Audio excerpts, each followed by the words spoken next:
Good morning, dear students. Financial Management, become 5th semester Kuvempu University, session 17. In this session, we are going to learn problems on present value of annuity, that is equal or even future cash flows. ಈ ಒಂದು ಸೆಷನ್ಲಿ ನಾವು present ವ್ಯಾಲ್ಯೂನ ಆನ್ವಿಟಿ ಪ್ರಾಬ್ಲಮ್ಸ್ಗಳನ್ನ ಕಲಿತೀವಿ. ಇಲ್ಲಿ ಆನ್ವಿಟಿಲಿ ಎರಡು ರೀತಿಯ ಆನ್ವಿಟಿ ಬರುತ್ತೆ. ಆನ್ವಿಟಿ ಅಂದರೆ ಗೊತ್ತಿದೆಯಾ? ಆ್ಯನ್ಯುವಲ್ ಕ್ಯಾಶ್ ಫ್ಲೋಸ್ ಅಂದರೆ ವರ್ಷ ಇಂತಿಷ್ಟು ಅಮೌಂಟ್ ಅಂತ ಕ್ಯಾಶ್ ಫ್ಲೋ ಆಗುತ್ತಲ್ವಾ, ಸೊ ಅದರ ಪ್ರೆಸೆಂಟ್ ವ್ಯಾಲ್ಯೂ. ಈಗ ಫ್ಯೂಚರ್ ವ್ಯಾಲ್ಯೂ ಅಂದರೆ ಫ್ಯೂಚರಲ್ಲಿ ಬರೋಂತಹ ಕ್ಯಾಶ್ ಫ್ಲೋಸ್ಗಳ ಪ್ರೆಸೆಂಟ್ ವ್ಯಾಲ್ಯೂನ ಕ್ಯಾಲ್ಕುಲೇಟ್ ಮಾಡ್ತೀವಿ ನಾವು. ಸೊ ಹಿಂದಿನ ಸೆಷನಲ್ಲಿ ನಾವು ಸಿಂಗಲ್ ಕ್ಯಾಶ್ ಫ್ಲೋನ ಅಂದರೆ ಮುಂದೆ ಯಾವತ್ತೂ ಸಿಗಬೇಕಾದಂಥ ಒಂದು ಸಿಂಗಲ್ ಅಮೌಂಟ್ನ ಪ್ರೆಸೆಂಟ್ ವ್ಯಾಲ್ಯೂನ ಕ್ಯಾಲ್ಕುಲೇಟ್ ಮಾಡಿದ್ವಿ. ಇಲ್ಲಿ ಹಾಗಲ್ಲ, ಇಲ್ಲಿ ಕ್ಯಾಶ್ ಫ್ಲೋ ಇರುತ್ತೆ. ಈಕ್ವಲ್ ಕ್ಯಾಶ್ ಫ್ಲೋ ಆಗಿರ್ಬೋದು, ಅನ್ಇವನ್ ಕ್ಯಾಶ್ ಫ್ಲೋ ಆಗಿರ್ಬೋದು, ಅಂದರೆ ಅನ್ಈಕ್ವಲ್ ಕ್ಯಾಶ್ ಫ್ಲೋಸ್ ಆಗಿರ್ಬೋದು. ಸೊ ನಾವಿಲ್ಲಿ ಏನು ಸೆಕೆಂಡ್ ಹೆಡಿಂಗ್ ಏನಿದೆ, problems on present value of annuity, ಇದರಲ್ಲಿ ಈಕ್ವಲ್ ಕ್ಯಾಶ್ ಫ್ಲೋ ಇದ್ದಾವಾಗ ಅಥವಾ ಇವನ್ ಫ್ಯೂಚರ್ ಕ್ಯಾಶ್ ಫ್ಲೋ ಇದ್ದಾವಾಗ ಯಾವ ರೀತಿ ಕ್ಯಾಲ್ಕುಲೇಟ್ ಮಾಡೋದು ಅಂತ ಕಲಿತೀವಿ ಈಗ. ಸೊ ಪ್ರಾಬ್ಲಮ್ 1, ಈ ಪ್ರೆಸೆಂಟ್ ವ್ಯಾಲ್ಯೂ ಆಫ್ ಆನ್ವಿಟಿಯಲ್ಲಿ ಈಕ್ವಲ್ ಕ್ಯಾಶ್ ಫ್ಲೋನಲ್ಲಿ ನೋಡಿ, find out the present value of annuity receipt of rupees 4000 received for 4 years at the rate of 8% discount rate. ಇಲ್ಲಿ ನಾವು ಪ್ರೆಸೆಂಟ್ ವ್ಯಾಲ್ಯೂನ ಕ್ಯಾಲ್ಕುಲೇಟ್ ಮಾಡಬೇಕು ಆನ್ವಿಟಿಗೆ. ಆಫ್ 4000 ರಿಸೀವ್ಡ್ ಫಾರ್ 4 ಇಯರ್ಸ್, 4000 ರೂಪಾಯಿನ 4 ವರ್ಷದವರೆಗೂ receive ಮಾಡ್ಕೊತ ಹೋದರೆ ಅದರ 8% ಡಿಸ್ಕೌಂಟ್ ರೇಟಲ್ಲಿ ಅದರ ವ್ಯಾಲ್ಯೂ ಎಷ್ಟಾಗುತ್ತೆ, ಪ್ರೆಸೆಂಟ್ ವ್ಯಾಲ್ಯೂ ಎಷ್ಟಾಗುತ್ತೆ ಅಂತ ನಾವೀಗ ಕಂಡುಹಿಡಿಬೇಕಾಗತ್ತೆ. ಸೊ ಫಾರ್ಮುಲಾ PVA ಅಂದರೆ present value of annuity equals to P1 divided by 1 plus R to the power of 1 plus P1 divided by 1 plus R to the power of 2, P1 divided by 1 plus R to the power of 3 plus P1 divided by 1 plus R to the power of 4. ಈ ಫಾರ್ಮುಲಾದಲ್ಲಿ ನಾವು observe ಮಾಡಬೇಕಾಗಿರೋದು ಏನು ಅಂದರೆ, ಎಲ್ಲ ಕಡೆನೂ P1 common ಇದೆ. P1 means cash flow. ಏನು ಆನ್ವಿಟಿ cash flow ಇದೆಯೋ ಅದನ್ನು ನಾವು P1 ಅಂತ ಕರಿತೀವಿ. ಎಲ್ಲ ಕಡೆನೂ P1 ಅಂತ ಯಾಕೆ ಯೂಸ್ ಮಾಡ್ತಿದ್ದೀವಿ ಅಂದರೆ, ಈ ಒಂದು ಎಕ್ಸಾಂಪಲ್ ಪ್ರಾಬ್ಲಮ್ ಏನಿದೆ ಇಲ್ಲಿ ಇವನ್ ಕ್ಯಾಶ್ ಫ್ಲೋ ಇದೆ, ಅಂದರೆ ಈಕ್ವಲ್ ಕ್ಯಾಶ್ ಫ್ಲೋ. ಪ್ರತಿ ವರ್ಷ ಸೇಮ್ ಅಮೌಂಟ್ ಕ್ಯಾಶ್ ಫ್ಲೋ ಇದ್ದರೆ ಅದನ್ನು ನಾವು ಈವನ್ ಅಥವಾ equal cash flow, future cash flow ಅಂತ ಕರಿತೀವಿ. ಈ ಒಂದು ಪ್ರಾಬ್ಲಮ್ನ ಅಬ್ಸರ್ವ್ ಮಾಡಿದ್ರೆ 4000 ರುಪೀಸ್ ರಿಸೀವ್ಡ್ ಫಾರ್ 4 ಇಯರ್ಸ್ ಅಂತ ಇದೆ ಅಲ್ವಾ. ಹಾಗಂದರೆ 4000 ರೂಪಾಯಿನ ಪ್ರತಿ ವರ್ಷ ರಿಸೀವ್ ಮಾಡ್ಕೊಳ್ತಿದ್ದೀರಾ ಅಂದರೆ ಈಕ್ವಲ್ 4000 ಅಂದರೆ ಈಕ್ವಲ್ 4 ಇಯರ್ಸ್ಗೂ ಈಕ್ವಲ್ ಬಂತಲ್ವಾ. ಸೊ ಹಾಗಾಗಿ ದ P1 ಈಸ್ ಕಾಮನ್. 4000 ರೂಪಾಯಿನ P1 ಅಂತ ಕರಿತೀವಿ ನಾವು 4000 ರುಪೀಸ್ನ. And divided by 1 plus R to the power of 1 ನೋಡಿ ಎಲ್ಲಿವರೆಗೂ ತೊಗೊಂಡಿದ್ದೀವಿ ನಾವು ಅದೇ ಥರ ಸೇಮ್ ಫಾರ್ಮುಲಾನ 1 plus R to the power of 4. ಯಾಕೆ ಇಲ್ಲಿ 4ವರೆಗೂ ತೊಗೊಂಡಿದ್ದೀವಿ ಅಂದರೆ the future cash flow is received for 4 years, 4 ವರ್ಷಕ್ಕೆ ತೊಗೊಂಡಿದ್ದೀವಿ. ಹಾಗಾಗಿ ಫಾರ್ಮುಲಾ ಕೂಡ ಅಷ್ಟೇ 1 plus R to the power of 4ಗೆ ಎಂಡ್ ಆಗುತ್ತೆ.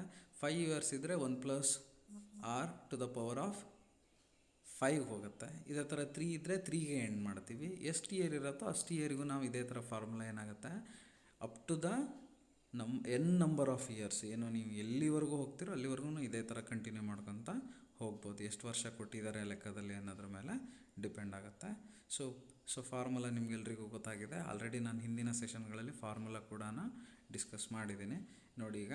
So PVA future value of annuity equals to 4000 divided by 1 means 1 rupee, 1 ರೂಪಿಗೆ ಎಷ್ಟು ಇಂಟ್ರೆಸ್ಟ್ ಬೀಳುತ್ತೆ, R ಮೀನ್ಸ್ ಇಂಟ್ರೆಸ್ಟ್ ರೇಟ್ 8% ಅಲ್ವಾ. 8%ನ ನಾವು 8 ಡಿವೈಡೆಡ್ ಬೈ 100 ಮಾಡಿದ್ರೆ ಎಷ್ಟು ಬರುತ್ತೆ, 0.08. ಸೊ ಎಲ್ಲ ಕಡೆನೂ R ಸೇಮ್ ವ್ಯಾಲ್ಯೂ. ಸೊ ಅದನ್ನೇ ರೀಪ್ಲೇಸ್ ಮಾಡಿದ್ರೆ ಆಯಿತು. So 4000 divided by 1 plus 0.08 to the power of 1, ಮತ್ತೆ ರಿಪೀಟ್ ಆಗುತ್ತೆ 4000 divided by 1 plus 0.08 power of 2 ಅಂದರೆ ಸೆಕೆಂಡ್ ಇಯರಲ್ಲಿ ನಮಗೆ ಎಷ್ಟು ಸಿಗುತ್ತಲ್ಲ 4000 ಅದಕ್ಕೆ ನಾವು ಡಿಸ್ಕೌಂಟ್ ಮಾಡ್ತಿದ್ದೀವಿ ಇಲ್ಲಿ. Next 4000 divided by 1 plus 0.08 to the power of 3 plus 4000 divided by 1 plus 0.08 to the power of 4th year. So ಹೀಗೆ ನಾವು 4 ವರ್ಷಕ್ಕೆ ಫಾರ್ಮುಲಾನ ಅಪ್ಲೈ ಮಾಡಿದ ನಂತರ ಸಿಂಪ್ಲಿಫೈ ಮಾಡ್ತಾ ಹೋದರೆ ಆಯಿತು. So 4000 as it is 4000 divided by 1 plus 0.08 to the power of 1 ಅಂತ ಏನಿದೆ ಅದನ್ನು ಸಿಂಪ್ಲಿಫೈ ಮಾಡಿಕೊಂಡಾಗ ಅಂದರೆ ಆ್ಯಡ್ ಮಾಡ್ಕೋಬೇಕು 1 ಪ್ಲಸ್ 0.08ನ. ಸೊ 1.08 ಬರುತ್ತೆ. ನೆಕ್ಸ್ಟ್ ಸ್ಟೆಪ್ಪಲ್ಲಿ ನೋಡಿ, ನೆಕ್ಸ್ಟ್ ಸ್ಟೆಪ್ಪಲ್ಲ, ಸೊ ಪ್ಲಸ್ 4000 ಡಿವೈಡ್ ಬೈ ಮತ್ತು 1.08 ಎಲ್ಲ ಕಡೆನೂ ಕಾಮನ್ ಆಗುತ್ತೆ. So power of 1, power of 2, power of 3, power of 4 common thing ಇದೆ. ಓಕೆನಾ, ತುಂಬ ಸಿಂಪಲ್ ಪ್ರಾಬ್ಲಮ್ ಇದು. ನೆಕ್ಸ್ಟ್ ಅದನ್ನು ಸಿಂಪ್ಲಿಫೈ ಮಾಡ್ತಾ ಹೋಗ್ತೀರಾ ಸ್ಟೆಪ್ ಬೈ ಸ್ಟೆಪ್. ಬೇಸಿಕ್ ಏನು ಕಾಮನ್ ಮ್ಯಾಥ್ಸ್ ಇದು. So present value of annuity equals to 4000 divided by 1.08ನ ಪವರ್ ಆಫ್ 1 ಮಾಡಿದ್ರೆ 1.08 ಬರುತ್ತೆ. ಪ್ಲಸ್ 4000 ಡಿವೈಡೆಡ್ ಬೈ 1.08ನ ಪವರ್ ಆಫ್ 2 ಮಾಡಿದ್ರೆ 1.17 ಬರುತ್ತೆ.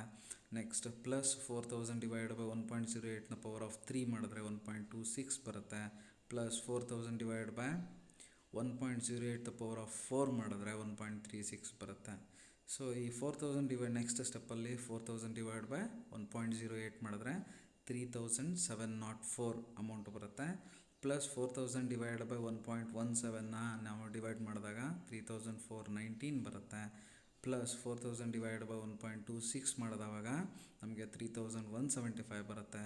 ಪ್ಲಸ್ 4000 ಡಿವೈಡೆಡ್ ಬೈ 1.36 ಮಾಡಿದವಾಗ ನಮಗೆ 2941 ಬರುತ್ತೆ. ಸೊ ಇದಷ್ಟು ಅಮೌಂಟ್ನ ಆ್ಯಡ್ ಮಾಡಿದವಾಗ ನಮಗೆ present value of annuity equals to 13,239. ಅದರ ಅರ್ಥ ಏನು ಅಂದರೆ ನೋಡಿ, ಪ್ರಾಬ್ಲಮ್ ಏನಂತ ಕೊಟ್ಟಿದ್ದಾರೆ, find out the present value of annuity receipt of 4000. ಅಂದರೆ ನೀವು ಆ್ಯನ್ಯುಟಿಲಿ ಎಷ್ಟು ರಿಸೀವ್ ಮಾಡ್ಕೊತೀರಾ, 4000 ರಿಸೀವ್ ಮಾಡ್ಕೊತೀರಾ. ಎಷ್ಟು ವರ್ಷಕ್ಕೆ?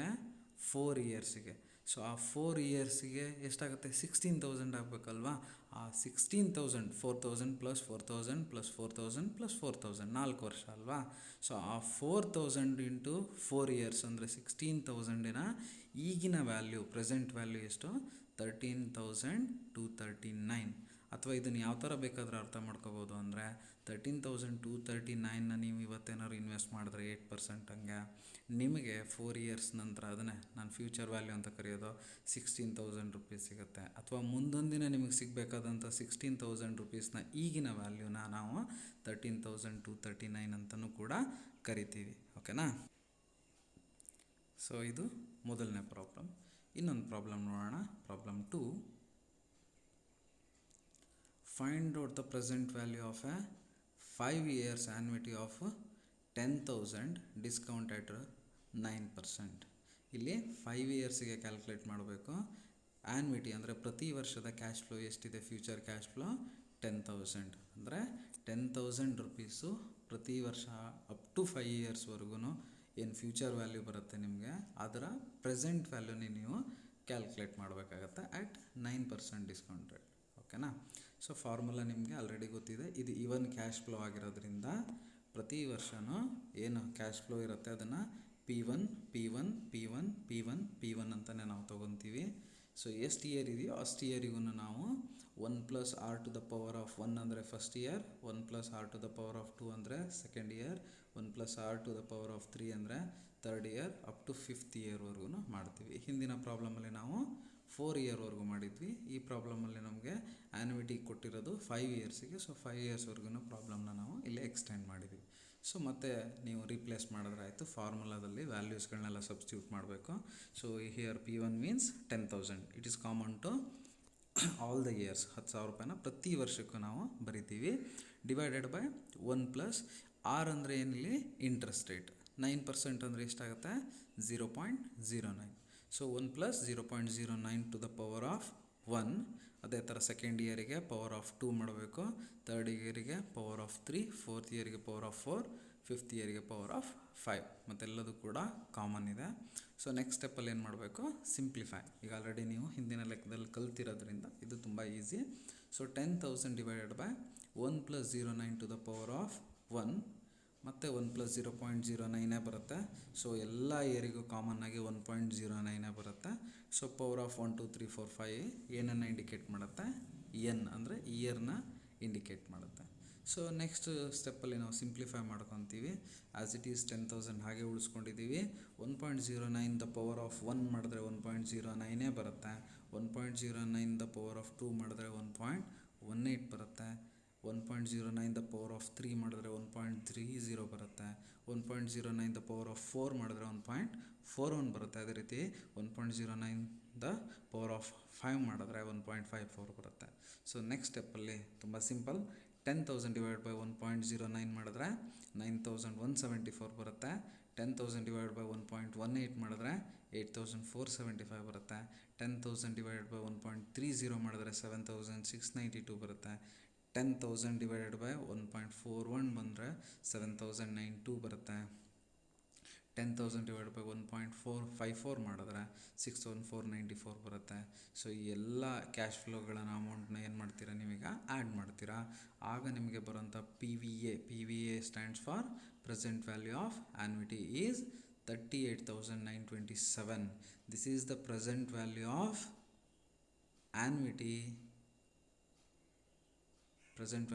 annuity of 5 years annuity of 10,000 at the discounted rate of 9%. 9% ಬಡ್ಡಿ ಹಾಗೆ ನಾವೇನಾದರೂ 10,000 ರುಪೀಸ್ನ ನಾವು 5 year ಆ್ಯನ್ಯುಟಿಗೆ ಡಿಸ್ಕೌಂಟ್ ಮಾಡಿದ್ರೆ ನಮಗೆ ಅದರ ಪ್ರೆಸೆಂಟ್ ವ್ಯಾಲ್ಯೂ ಎಷ್ಟು ಬರುತ್ತೆ? 38,927. ನೋಡಿ, 5 ಇಯರ್ಸಿಗೆ 10,000 ಅಂದರೆ ಎಷ್ಟು? 50,000 ರುಪೀಸ್ ಫ್ಯೂಚರಲ್ಲಿ ಸಿಗುವಂಥ ಅಮೌಂಟ್ನ ಈಗಿನ ವ್ಯಾಲ್ಯೂ 38,927 ಅಂತ ನಾವಿಲ್ಲಿ ಕಂಡುಹಿಡ್ತಿದ್ದೀವಿ. ಸೊ ಇದು ಈವನ್ ಕ್ಯಾಶ್ ಫ್ಲೋ ಇದ್ದಾಗ ಆಯಿತು. ಅನ್ಇವನ್ ಕ್ಯಾಶ್ ಫ್ಲೋ ಇದ್ದಾಗ ಅಂದರೆ ಇಲ್ಲಿ ಒಂದೊಂದು ವರ್ಷ ಒಂದೊಂದು ಅಮೌಂಟ್ ಬಂದಿರುತ್ತೆ, ಈವನ್ ಆಗಿರಲ್ಲ, ಈಕ್ವಲ್ ಆಗಿರಲ್ಲ. ಸೊ ಆ ಥರ ಕೊಟ್ಟವಾಗ ಯಾವ ಥರ ಲೆಕ್ಕ ಮಾಡೋದು ನೋಡೋಣ. ಸೊ ಥರ್ಡ್ ಹೆಡಿಂಗ್ ನೋಡಿ, problems on present value of annuity, uneven future cash flow. Uneven ಅಂದರೆ ಅನ್ಈಕ್ವಲ್ ಅಲ್ವಾ? ಸೊ ಇಲ್ಲಿ ಈಕ್ವಲ್ ಆಗಿರಲ್ಲ ಅಮೌಂಟು. ಹಿಂದಿನ ಪ್ರಾಬ್ಲಮಲ್ಲಿ ಏನಿತ್ತು?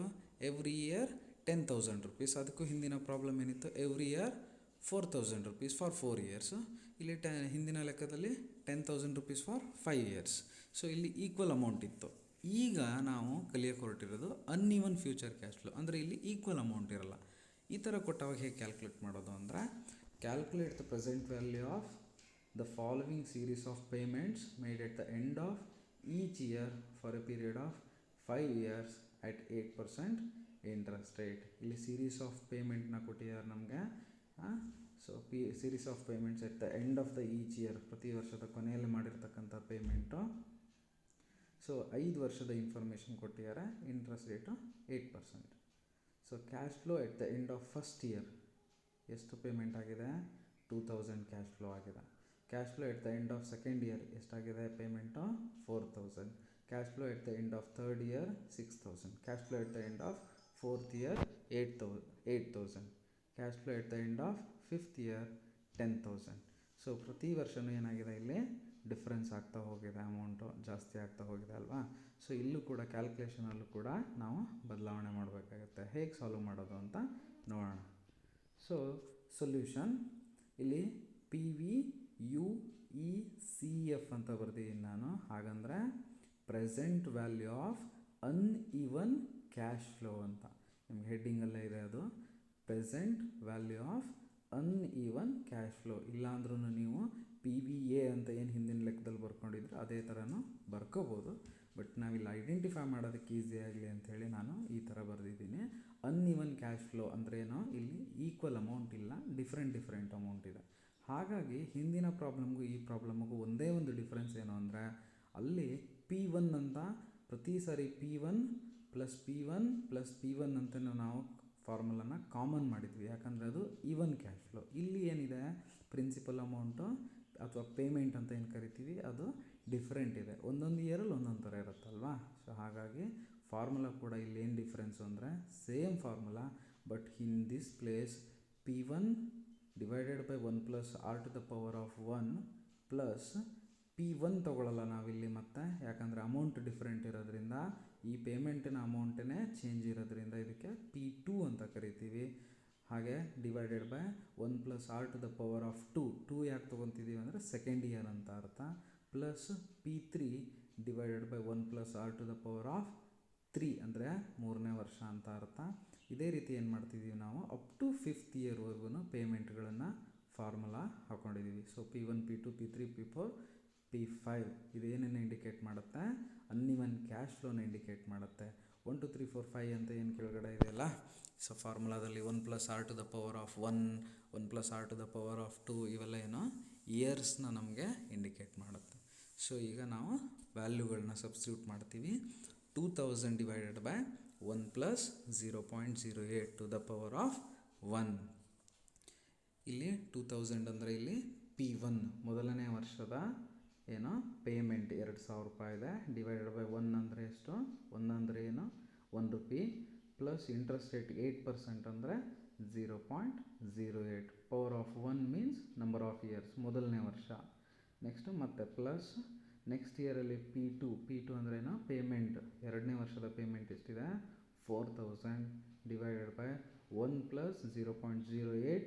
ಪವರ್ ಆಫ್ 2 ಯಾಕೆ ಅಂತ ಹೇಳಿದ್ರೆ ಸೆಕೆಂಡ್ ಇಯರ್ ಅಂತ ಅರ್ಥ, ಪ್ಲಸ್ P3 ಎಷ್ಟು ಬರುತ್ತೆ 6000, ಯಾಕಂದರೆ ಮೂರನೇ ವರ್ಷದ ಪೇಮೆಂಟು 6000 ಇದೆ. So 6000 divided by 1 plus 0.08 to the power of 3. Here 3 means third year, plus 8000 divided by 1 plus 0.08 to the power of 4. Here 8000 stands for P4ನ 8000 ಅಂತ ಕರಿತೀವಿ ನಾವು, ಯಾಕಂದರೆ ನಾಲ್ಕನೇ ವರ್ಷದ payment, divided by 1 plus 0.08 to the power of 4 ಅಂದರೆ power of 4 means 4th year payment, plus last ವರ್ಷದ ಅಂದರೆ 5ನೇ ವರ್ಷದ ಪೇಮೆಂಟ್ ಎಷ್ಟಿದೆ 10,000. So 10,000 divided by 1 plus 0.08 to the power of 5. So next ಸ್ಟೆಪ್ಪಲ್ಲಿ ಮತ್ತೆ ಸಿಂಪ್ಲಿಫೈ ಮಾಡ್ಕೊತೀರ. 2000 ಡಿವೈಡೆಡ್ ಬೈ ಇಲ್ಲೇನು 1 ಪ್ಲಸ್ 0.08 ಇದೆ, ಫುಲ್ 5th ಇಯರ್ವರೆಗೂ ಆ್ಯಡ್ ಮಾಡಿಕೊಂಡ್ರೆ 1.08 ಬರುತ್ತೆ. ಸೊ ಅದಕ್ಕೆ ಮತ್ತೆ common 1.08 to the power 1, power 2, power 3, power 4, power 5 ಇದೇ ರೀತಿ ಇಟ್ಕೊತೀವಿ ನಾವು. ನೆಕ್ಸ್ಟ್ ಸ್ಟೆಪ್ಪಲ್ಲಿ ಸೊ P1 ಡಿವೈಡೆಡ್ ಬೈ ಏನು 1.08 ಟು ದ ಪವರ್ ಆಫ್ 1 ಇದೆಯೋ ಅದು ಹಾಗಂದರೆ 2000, that means 2000 divided by 1.08 plus 4000 divided by 1.17 plus 6000 divided by 1.26 plus 8000 divided by 1.36 plus 10,000 divided by 1.47. ಇದನ್ನೆಲ್ಲದು ನಾವು ಡಿವೈಡೆಡ್ ಬೈ ಮಾಡಿಕೊಂಡಾಗ ನಮಗೆ ಸಿಗೋ amount 1852 plus 3419 plus 4761 plus 5882 plus 6803. ಇದೆಲ್ಲದನ್ನು ಆ್ಯಡ್ ಮಾಡಿದವಾಗ ನಮಗೆ ಸಿಗೋದು present value of uneven cash flow equals to 22,717. ನೋಡಿ ನಾವು P1 P2 P3 P4 P5 ಇದನ್ನೆಲ್ಲ ಆ್ಯಡ್ ಮಾಡಿದ್ರೆ 2000 plus 4000 6000 6000 plus 6000 12,000 12,000 plus 8,000 20,000 plus 10,000 30,000 total cash flow ಇರೋದು. ಆ 30,000 ಕ್ಯಾಶ್ ಫ್ಲೋ ಏನಿದೆಯಲ್ಲ 5 ಇಯರ್ಸ್ ಆದಮೇಲೆ ನಮಗೆ ಪ್ರತಿ ವರ್ಷದ ಕ್ಯಾಶ್ ಫ್ಲೋ ಪೇಮೆಂಟಿನ ಈಗಿನ ವ್ಯಾಲ್ಯೂ ಎಷ್ಟು ಬರುತ್ತೆ ಅಂದರೆ ಆ 30,000ದು 22,717 22,717 ಅಂದರೆ ಫ್ಯೂಚರಲ್ಲಿ ಸಿಗ್ಬೋದಾದಂಥ 30,000 ರೂಪಾಯಿ ಅಮೌಂಟ್ ಇರುತ್ತೋ ಅದರ ಇವತ್ತಿನ ವ್ಯಾಲ್ಯೂ 22,717. ಸೊ ಇನ್ನೊಂದು ಪ್ರಾಬ್ಲಮ್ನ ಮಾಡಿ ನೋಡೋಣ. ಸೊ ಇಲ್ಲೂ ಕೂಡ ಸೇಮ್ ಮೆಥಡ್ನ ನಾವು ಫಾಲೋ ಮಾಡ್ತೀವಿ. Calculate the present value of the following series of payment made at the end of each year for a period of 4 years. ನೋಡಿ ಇಲ್ಲಿ 4 ಇಯರ್ಸಿಗೆ ಕ್ಯಾಲ್ಕುಲೇಟ್ ಮಾಡಬೇಕು at 8% interest rate. Cash flow ಎಷ್ಟಿದೆ at the end of first year 4,000, second year 5,000, third year 6,000, fourth year 7,000. ನೋಡಿ equal ಆಗಿಲ್ಲ ಇಲ್ಲ amount. Equal ಆಗಿಲ್ಲ ಅಂದರೆ ಅರ್ಥ ಏನೋ ಅನ್ಇವನ್ ಕ್ಯಾಶ್ ಫ್ಲೋ ಅಂತ ಅರ್ಥ. ಸೊ ಹಾಗಾಗಿ ಫಾರ್ಮುಲಾನ ಮತ್ತೆ ನೀವು ಹಿಂದಿನ ಪ್ರಾಬ್ಲಮಲ್ಲಿ ಏನು ಅಪ್ಲೈ ಮಾಡಿದ್ರು ಅದೇ ಮಾಡ್ತೀರಾ, but up to 4th year ಮಾತ್ರ ಮಾಡ್ತೀರಾ. So P1 divided by 1 plus R to the power of 1 plus P2 divided by 1 plus R to the power of 2 ಅಂದರೆ second year, plus P3 divided by 1 plus R to the power of 3 ಅಂದರೆ third year, plus P4 divided by 1 plus R to the power of 4. ಇಲ್ಲಿ P1 P2 P3 P4ನೆಲ್ಲ ಏನನ್ನು denote ಮಾಡುತ್ತೆ, series of payments ಏನಿದೆಯೋ ಅದನ್ನು denote ಮಾಡುತ್ತೆ. 1 2 3 4 ಅಂತ ಕೆಳಗಡೆ ಫಾರ್ಮುಲಾದಲ್ಲಿ ಏನಿದೆ ಅದು ಯಾವ ಇಯರ್ ಅಂಥೇಳಿ ಡಿನೋಟ್ ಮಾಡುತ್ತೆ. So 4000 divide by 1 plus 0.08. R ಅಂದರೆ ರೇಟ್ ಆಫ್ ಇಂಟ್ರೆಸ್ಟ್ ಎಷ್ಟಾಗುತ್ತೆ, 8 ಡಿವೈಡ್ ಬೈ 100 ಅಂದರೆ 0.08 ಆಗುತ್ತೆ. ಈ ರೀತಿ ಕಂಪ್ಲೀಟಾಗಿ ನೀವು ಫಾರ್ಮುಲಾಗಳನ್ನ ಸಬ್ಸ್ಟಿಟ್ಯೂಟ್ ಮಾಡ್ಕೊಂಡಾಗ ವ್ಯಾಲ್ಯೂಗೆ next 4000 divide by 1.08 the power of 1, 5000 divide by 1.08 the power of 2 plus 6000 divide by 1.08 the power of 3 plus 7000 divide by 1.08 the power of 4. So ಇವುಗಳನ್ನ ನಾವು ಸಿಂಪ್ಲಿಫೈ ಮಾಡ್ತಾ ಹೋದವಾಗ 4000 ಡಿವೈಡೆಡ್ ಬೈ 1.08 ಮಾಡ್ತೀವಿ. ಆಗ ನಮಗೆ ನೆಕ್ಸ್ಟ್ ಸ್ಟೆಪ್ಪಲ್ಲಿ 3704 ರುಪೀಸ್ ಅಮೌಂಟ್ ಸಿಗುತ್ತೆ. Next plus 5000 divided by 1.17 ಮಾಡಿದವಾಗ ನಮಗೆ 4274 ಸಿಗುತ್ತೆ. Next 6000 divide by 1.26 ಮಾಡಿದ್ರೆ 4762 ಬರುತ್ತೆ. 7000 ಡಿವೈಡ್ ಬೈ 1.36 ಮಾಡಿದಾಗ 5147 ಬರುತ್ತೆ. 5147 ಬರುತ್ತೆ. ಇದನ್ನೆಲ್ಲ ಆ್ಯಡ್ ಮಾಡಿದವಾಗ ನಮಗೆ 23429 ಬರುತ್ತೆ. ಸೊ ಇದು ನಮ್ಮ ಪ್ರೆಸೆಂಟ್ ವ್ಯಾಲ್ಯೂ. ಸೊ ಫ್ಯೂಚರಲ್ಲಿ ಸಿಗ್ಬೋದಾದಂಥ ಈ ಏನು ಕ್ಯಾಶ್ ಫ್ಲೋಸ್ಗಳಿದ್ದಾವೆ 4000, 5000, 6000, 7000, ಇದರ ಪ್ರೆಸೆಂಟ್ ವ್ಯಾಲ್ಯೂ ಏನಿದೆ 23429. ಇಲ್ಲೊಂದು ಸಣ್ಣ ಮಿಸ್ಟೇಕ್ ಆಗಿದೆ. ಏನಂದರೆ ಈ ಲಾಸ್ಟಲ್ಲಿ ಒಂದು ಅಮೌಂಟ್ ಎಕ್ಸ್ಟ್ರಾ ಬಂದಿದೆ. ಸೊ ಅದನ್ನು ಇಗ್ನೋರ್ ಮಾಡಿ, 5542 ಏನಿದೆ ಅದನ್ನು ಇಗ್ನೋರ್ ಮಾಡಿ. ಸೊ ಅಲ್ಲಿಗೆ ಪ್ರೆಸೆಂಟ್ ವ್ಯಾಲ್ಯೂ 23429 ಬರುತ್ತೆ. ಅಂದರೆ ಮೇಲ್ಗಡೆ ಕೊಟ್ಟಿರ್ತಕ್ಕಂಥ ಏನು ಕ್ಯಾಶ್ ಫ್ಲೋಸ್ಗಳಿದ್ದವು 4000, 5000, 6000, 7000 ಟೋಟಲಾಗಿ 22,000 ಏನು ಬರುತ್ತೆ. Okay, sorry for the inconvenience. ಈಗ ಕರೆಕ್ಷನ್ ಮಾಡಿದ್ದೀನಿ ನಾನು. Okay, so 4000 divided by 1.08 plus 5000 divided by 1.17 plus 6000 divided by 1.26 plus 7000 divided by 1.36 ಮಾಡಿದವಾಗ ನಮಗೆ 3704 ಪ್ಲಸ್ 4274 ಪ್ಲಸ್ 4762 ಪ್ಲಸ್ 5147. ಸೊ ಆಗ ಮಿಸ್ಟೇಕ್ ಆಗಿತ್ತು, ಒಂದು ಎಕ್ಸ್ಟ್ರಾ ಅಮೌಂಟ್ ಸೇರ್ಕೊಂಡಿತ್ತು ಅಲ್ಲಿ ಕ್ಯಾಲ್ಕುಲೇಷನ್ ಮಾಡಬೇಕಾದ್ರೆ. ಸೊ ಇದಷ್ಟನ್ನು ಟೋಟಲ್ ಮಾಡಿದವಾಗ ನಮಗೆ 7887 ಆನ್ಸರ್ ಬರುತ್ತೆ. So present value of uneven cash flow equals to 7887. ನೋಡಿಬೇಕಾದ್ರೆ ನಮ್ಮಲ್ಲಿ ಇದ್ದಂತಹ ಪೇಮೆಂಟ್ಸ್ಗಳೆಷ್ಟು ಫಾರ್ 4 years 4000, 5000, 6000, 7000. ಸೊ ಟೋಟಲಿ ನಮ್ಮದು 22,000 ಪೇಮೆಂಟ್ ಇತ್ತು. ಸೊ ಆ 22,000 ಪೇಮೆಂಟ್ನ ಈಗಿನ ವ್ಯಾಲ್ಯೂ, ಇವತ್ತಿನ ವ್ಯಾಲ್ಯೂ 17,887 ರುಪೀಸ್ ಆಗುತ್ತೆ. ಸೊ ಈ ರೀತಿ ನಾವು ಪ್ರೆಸೆಂಟ್ ವ್ಯಾಲ್ಯೂ ಆ್ಯನ್ವಿಟಿನ ಕ್ಯಾಲ್ಕುಲೇಟ್ ಮಾಡ್ಬೋದು. ಸೊ ಪ್ರೆಸೆಂಟ್ ವ್ಯಾಲ್ಯೂ ಆಫ್ ಆ್ಯನ್ವಿಟಿನ ನಾವು ಬೇಕಾದರೆ ಆ್ಯನ್ವಿಟಿ ಟೇಬಲ್ ವ್ಯಾಲ್ಯೂನ ಯೂಸ್ ಮಾಡಿಕೊಂಡು ಕೂಡ ಮಾಡ್ಬೋದು. ಅದು ತುಂಬ ಸಿಂಪಲ್ ಆಗುತ್ತೆ. ಬಟ್ ನಮಗೆ 5 ಮಾರ್ಕ್ಸಿಗೆ 10 ಮಾರ್ಕ್ಸಿಗೆ ಈ ಥರ ನೀವು ಎಲಾಬ್ರೇಟ್ ಮಾಡಿ ಬರೀಬೇಕಾಗತ್ತೆ ಫಾರ್ಮುಲಾಗಳನ್ನು ಯೂಸ್ ಮಾಡಿ. ಹಾಗಾಗಿ ಈ ಫಾರ್ಮುಲಾ ನಾವು ಯೂಸ್ ಮಾಡ್ತೀವಿ. ಸೊ ಪ್ರೆಸೆಂಟ್ ವ್ಯಾಲ್ಯೂ ಆ್ಯನ್ವಿಟಿಲಿ 2 ಥರ, ಒಂದು ಈಕ್ವಲ್ ಕ್ಯಾಶ್ ಫ್ಲೋ. ಆಗ formula equal cash flow uneven cash ಫ್ಲೋಗೆ ತುಂಬ ಡಿಫ್ರೆನ್ಸ್ ಏನಿಲ್ಲ. ಈಕ್ವಲ್ ಕ್ಯಾಶ್ ಫ್ಲೋಲ್ಲಿ ಏನಿರುತ್ತೆ ಅಂದರೆ, ಈಗ ಆಲ್ರೆಡಿ ನಾವು ಕಲ್ತಿದ್ವಿ ಅದನ್ನು, ಇಲ್ಲಿ ಫಾರ್ಮುಲಾ ನೋಡಿ ಗಮನಿಸಿ. ಸೊ P1 ಎಲ್ಲ ಕಡೆ ಕಾಮನ್ P1 ಇರುತ್ತೆ, ಉಳಿದಿದ್ದೆಲ್ಲ ಸೇಮ್ ಇರುತ್ತೆ. ಸೊ ಅನ್ಈವನ್ ಕ್ಯಾಶ್ ಫ್ಲೋಲ್ಲಿ ಏನಾಗುತ್ತೆ ಅಂದರೆ P1, P2, P3, P4 ಅಂತ ಬರುತ್ತೆ. ಯಾಕೆ ಅಂತ ಹೇಳಿದ್ರೆ ಇಲ್ಲಿ ಪೇಮೆಂಟ್ಸು ಡಿಫ್ರೆಂಟ್ ಅಮೌಂಟ್ ಇರುತ್ತೆ ಫಾರ್ ಡಿಫ್ರೆಂಟ್ ಇಯರ್ಗೆ. ಹಾಗಾಗಿ ಈ ಫಾರ್ಮುಲಾ ನಾವಿಲ್ಲಿ ಯೂಸ್ ಮಾಡ್ತೀವಿ. ಸೊ ಇನ್ನು ಉಳಿದಿದ್ದು ರಿಮೈನಿಂಗ್ ಕ್ಯಾಲ್ಕುಲೇಷನ್ಸ್ಗಳೆಲ್ಲ ಸೇಮ್ ಮೆಥಡ್ನ ನಾವು ಫಾಲೋ ಮಾಡಬೇಕು. So this is the reference I have used to get the problems and examples. So ನೀವು ಕೂಡ ಇದನ್ನು ರೆಫರ್ ಮಾಡ್ಬೋದು. ಇದಕ್ಕಿಂತ ಇನ್ನೂ ಬೇಕಾದಷ್ಟು ಪುಸ್ತಕಗಳು ಸಿಗುತ್ತೆ ನಿಮಗೆ. ಸೊ ಅದು ಯಾವುದು ಬೇಕಾದ್ರೂ ರೆಫರ್ ಮಾಡ್ಬೋದು. Thank you dear students. Thank you.